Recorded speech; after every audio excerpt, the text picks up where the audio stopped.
Umbhishobhi Dr. Nash Shongwe libandla le-Divine Healing Ministries ukhuthaze abantu labasha ukuthi bakhuthalele ukucala emabhizinisi abo kude batokhona ukutiphilisa ngenxa yokuswelakala kwemisebenzi ikakhulukazi nyalo ngetikhathi te-COVID-19. Umbhishobhi uphinze wakhuthaza nakulabo labasebentako kuthi kube khona labakwendako eceleni kude kuthi impilo tabo tibe ngiletingcono ngekwetemnotho. Ute mina imillionaire noma multimillionaire lengiyibona isebenza emsebenzini lesebenza nomabani phansi yamuntu noma kuphansi emlungu noma kuphansi enkapa ngibona abantu labathi sebenzako bangama millionaires multimillionaires ngoke ngibonga kakhulu nabo lokwendeka lapha eDivine ukuthi ke abafundisa abalabasha ngoba umsebenzi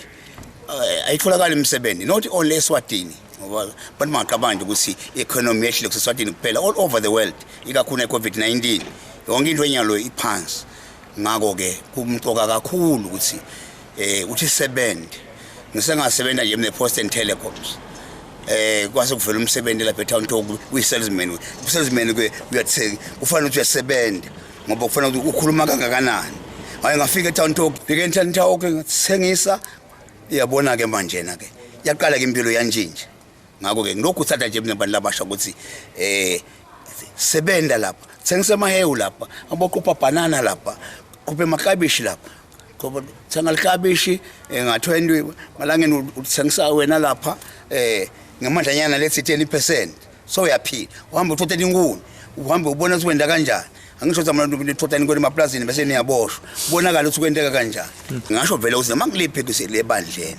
abafundiswa abantu labasha ukuthi ungatimela kanjani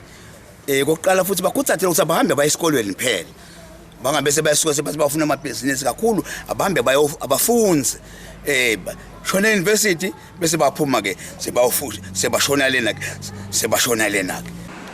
etindzabeni te-channel yemaswati ngingunondobeko Thabethe nginanonhlanhla Thwala kaManzini.